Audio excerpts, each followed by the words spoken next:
Hey everyone, welcome to the KE Report and another daily editorial as we are chatting with T.G. Watkins, Director of Stocks over at Simpler Trading, also editor of the Profit Pilot website.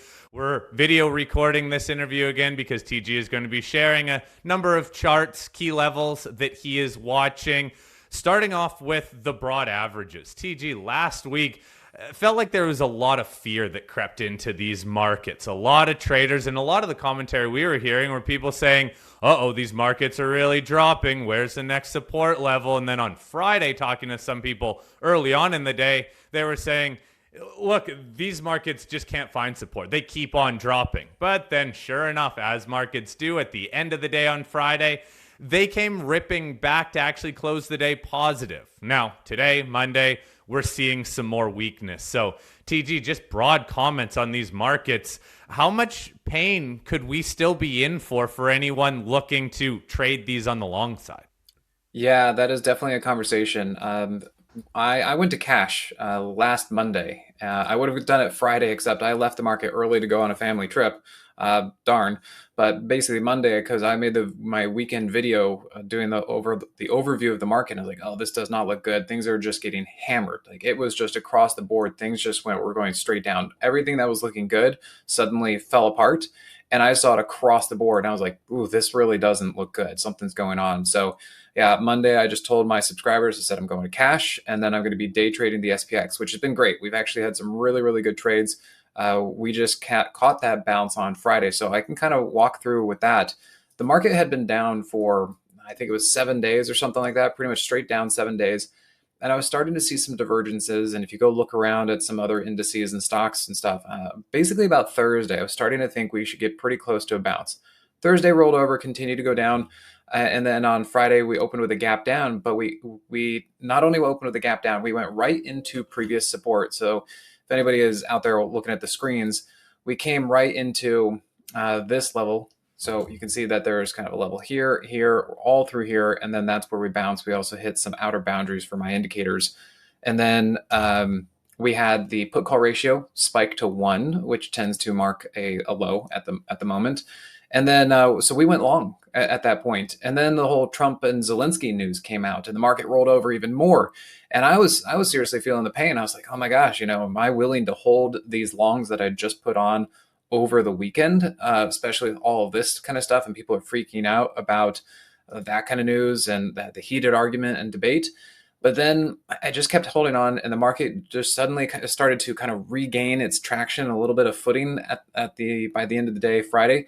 And then, man, the last 30 minutes of the day, it just spiked. And I thought, okay, this is fantastic. Basically, the market didn't go down when people thought it should. It was the end of the month, which I think also had something to do with it. And bad news with a put call ratio 1 didn't get the market lower. And so what do? Well, you go higher, because I think all the shorts had to cover going into the weekend. They kind of got scared out. So we actually cashed in a long SPX option trade for 150% this morning because it gapped up and sold it, which was great. And then we went and we sold a call credit spread day trade 0 DTE this morning, just cashed in 80% on that.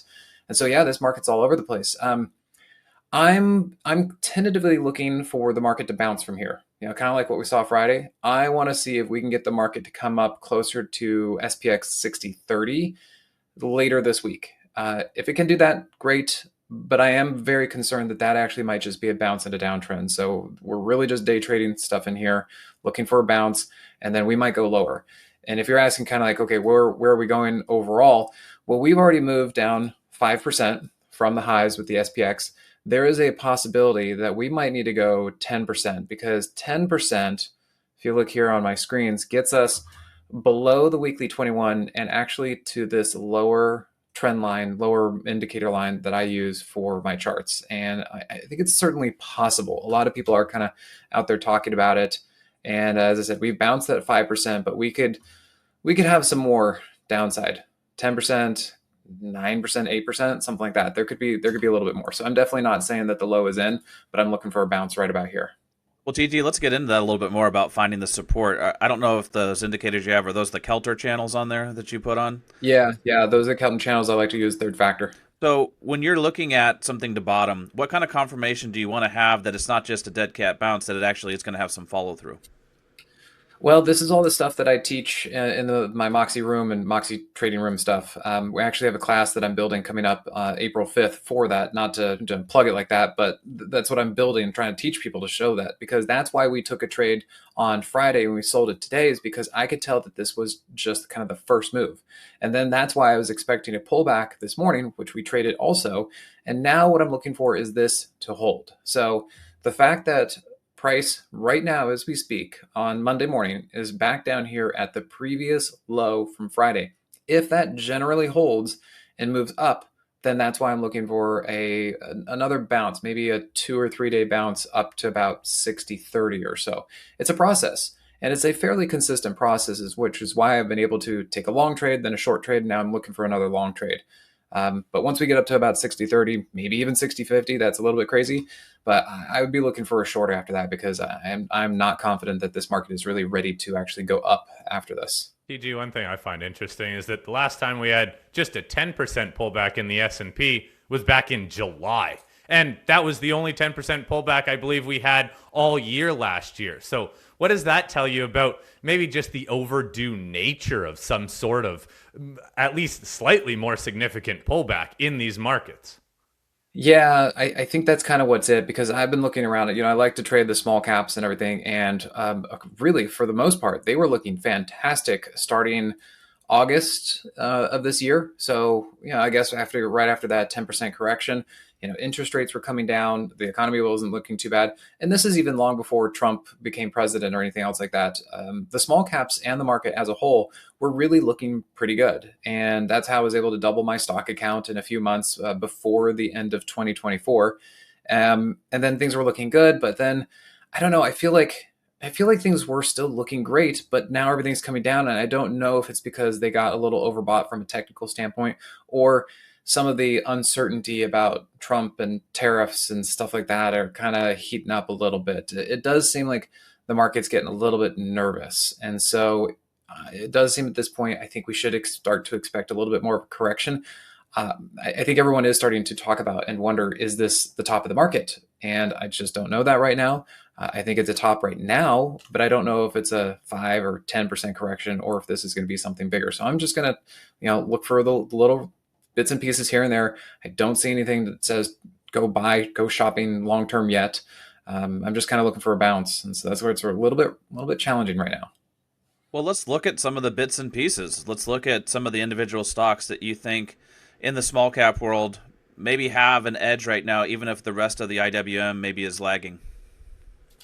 Yeah, so there are a few that are looking pretty good, and this is why I'm still cautiously bullish on the market, but I got to figure out the timing. LMND looking pretty good. This is one that I've been using as examples. I mean, it has been basically in hibernation for the last 2 years, and it's really started to break out in a big way. And so, and it's held up pretty well. I mean, I actually had earnings, and it's up on that. But then there are other names like RCAT, which have also done the same thing, dormant for a long time, breakout, huge volume, really looking pretty good.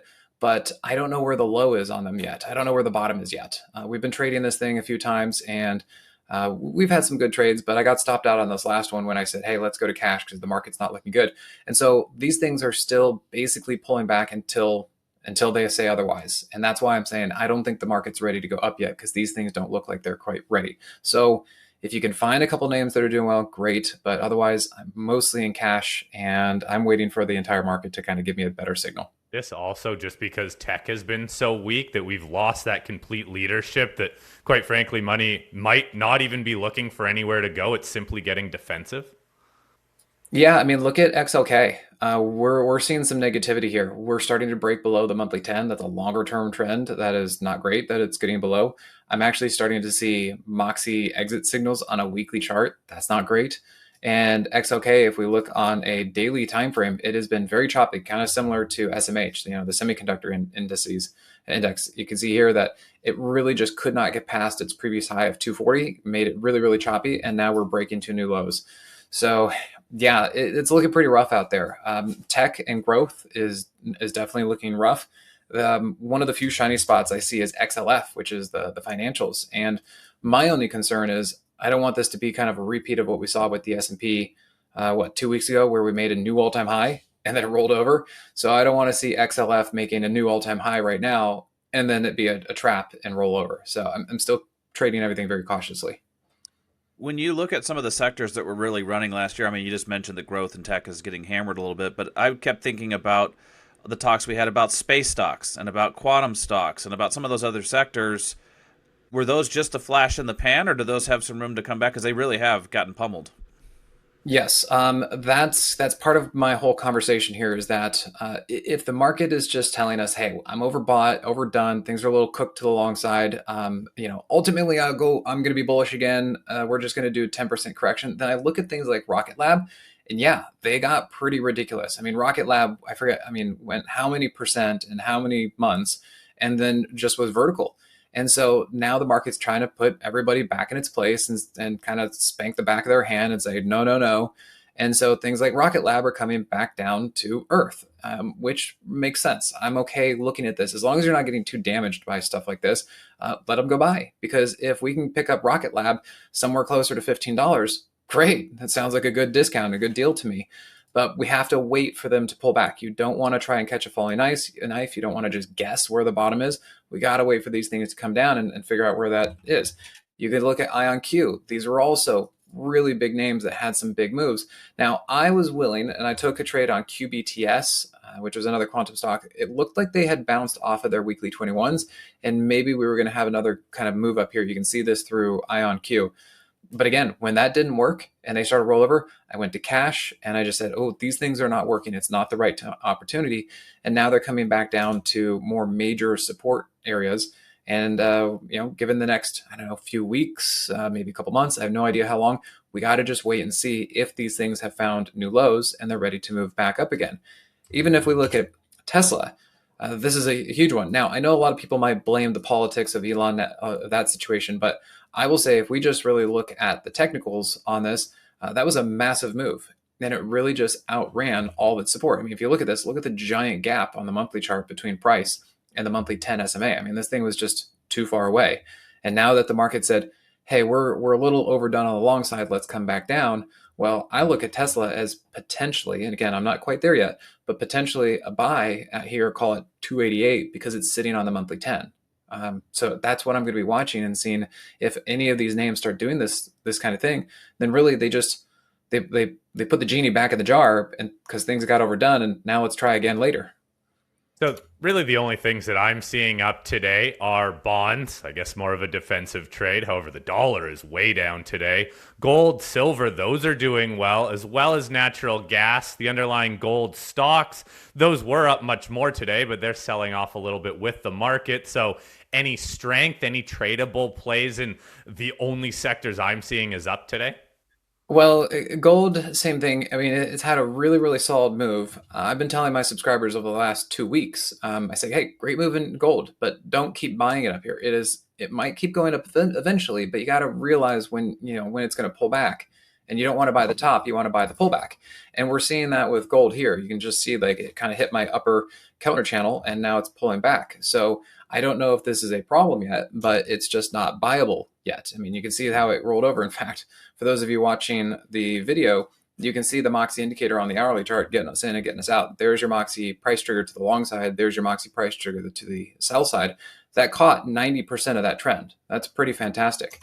As far as GDX, well, you got to remember, gold and gold miners are two different things. I think people are starting to see that with Bitcoin and Bitcoin miners because gold is the underlying. That's the thing that people are going to use as a hedge and kind of defense and just something else.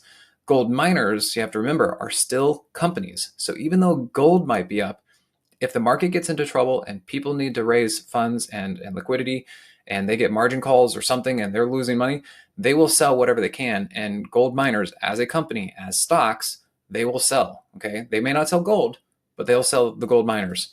And so that's why I think gold miners got hit much harder. Not to mention GDX was pretty much at a double top. I mean, it had a really, really big move, double topped, ran into resistance, market went down, it got sold into pretty hard. Makes sense. Well, TG, you brought up Bitcoin and Bitcoin miners. Let's do those next. Yeah. So Bitcoin, Trump had the news about creating a Bitcoin reserve. Doesn't surprise me. He's honestly been talking about stuff like that. We just didn't know when the news was going to come out or when this or when that. So generally speaking, if you really look far out, I'm bullish on Bitcoin. Okay. Now I don't own it and I don't own it long term. I trade it, but I'm bullish. Okay. It doesn't mean I have to be bullish right now. I mean, the market has been coming down. It trades more like a small cap, risk on or risk off. And I actually, if you guys look on my YouTube channel, Profit Pilot on YouTube, I had a weekly video review of the overall market. And I actually said, hey, Bitcoin looks like it's at a point where it's a little bit stretched to the downside and we should actually see a bounce.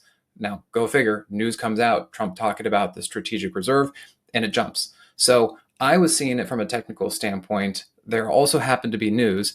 Now it is selling off, but that's also because from technical point, it gapped up in a downtrend and it's just not ready yet. So now what I'm looking for is to see if some sort of low can hold. If it does, then we can start getting a move back up. But that I think it's going to still take some time. Bitcoin, just like everything else. I mean, I can zoom out here, just like Rocket Lab, just like LMND, just like a lot of these names, RCAT, they got overbought. They just got way, way, way outside of their channels and far away from support on these monthly and weekly timeframes. And now they're just trying to put things back into place. It was unreasonable to have these things out that far. And so I'm not bearish. It's just a pullback for now. And if that changes, I'll change my tune. But right now, I'm eventually going to be looking for support to hold. And I'd like to buy stuff. I just need to make sure that we actually figure out where the low is. Okay. Sounds like a lot of waiting patterns then. Seeing where these markets bottom, but still potentially some downside. That 10% pullback level that you mentioned could be critical. One more sector that we want to ask you about are the uranium stocks. We talk a lot about uranium stocks, but they have been pulling back, and I don't know where the next support is. Maybe you can help us out with that. Yeah. Now, for uranium, let's take URNM as an example. Where we this is, I'll back up to the weekly chart because that actually, in hindsight, was very clear. But since then, whenever we get a pullback, and this goes the whole thing with Bitcoin or Rocket Lab or the stock market or any of these things, we don't know if a pullback is going to turn into a full-blown downtrend, which it looks like uranium is. So we don't know that with the market yet. And there will be points at which I look to go long, and I either get a confirmation and it works, I get a confirmation it doesn't work, or I just don't get a confirmation. That's how these things work for me to try and find a long. For uranium, or for URNM, back here, December or something, around 47.5, I saw a potential long. I paper traded it. It didn't actually trigger, so I didn't actually go in, and then it failed. And that's where you guys and I were talking about this back around maybe January, and there was another level. It seemed like it held, kind of bounced a little bit. I said, great, maybe this is it. Maybe it wants to go higher from a double bottom. I'm looking for follow through. We never got follow through. There was never another entry after this. And in fact, if you guys look at the charts, you can see here's your Moxie price trigger to the downside. So either get out or don't go long or go short. And then you can see how price perfectly, absolutely perfectly followed the hourly 50 to the downside. So there was zero long entry on this thing. The double bottom kind of worked for a day or two, and then it failed. And that's okay. You just need to recognize that. And you can even look at this kind of double bottom level all the way back from August, September of last year. Everybody was looking at this. They were trying to figure out, was this level $40-ish? Is it going to hold? And remember, a double bottom only works when it works. Otherwise, it's a resting place until price moves lower. And once that double bottom did not hold, it was just careening to the downside. So then we can step back and we look at this on the monthly and weekly chart. Look where price broke. It broke right at the weekly 200. It broke right at the monthly 50. These are major moving averages, and they couldn't hold it. And when they can't hold support like that, buyers just step away, the sellers come in, and these things go down. Now, the thing I was going to show you guys and said, hey, in hindsight, you could tell that this was over. Look at uranium or URNM, how it got rejected perfectly by the weekly 50 SMA and has been underneath the monthly, a downtrending monthly 10 SMA since this thing broke. So really, these bounces have just been bounces in a downtrend, and this thing is fully in a downtrend until something changes. Well, TG, just following up on those charts you have up of URNM, going back to the hourly, I think it's important to look at things on different time frames, and you just did that. You did hourly, daily, weekly, and monthly.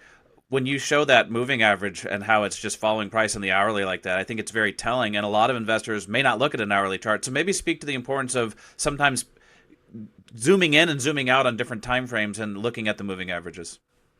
Yeah, now you do need to be careful with that because depending on what your method of investing or trading is, like if you're a longer term trader, you don't want to be looking at the 15-minute time frame. You're going to go nuts. And the same kind of thing. Maybe the hourly is just a little bit too active if you're going to be a longer term trader.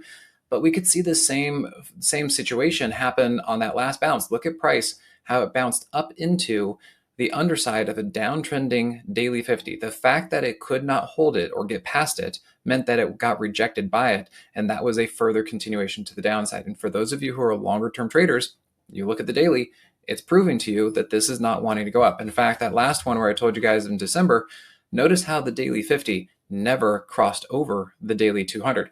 And therefore it didn't confirm to the upside. And that was the concern. And so this is where I like to look at multiple time frames to figure out when exactly is this going to be happening, and I'm getting those signs and those signals. So you just kind of have to figure out what works for you of the balance of a longer term time frame that works for your investing and not going too far down that you start getting into the weeds and it starts making things noisy. All right, TG, always great chatting with you. Thanks for breaking down what we're seeing in what seems like a pretty wide-ranging pullback right here, waiting for some, turns to happen to take some new positions. Always great seeing the charts you're trading. And for everyone who wants to follow along with TG, you can follow him over at the Simpler Trading website, also on his website, Profit Pilot. I'll post both of those links in the show notes. TG, great chatting with you. Have a great rest of your week. All right, see you guys later.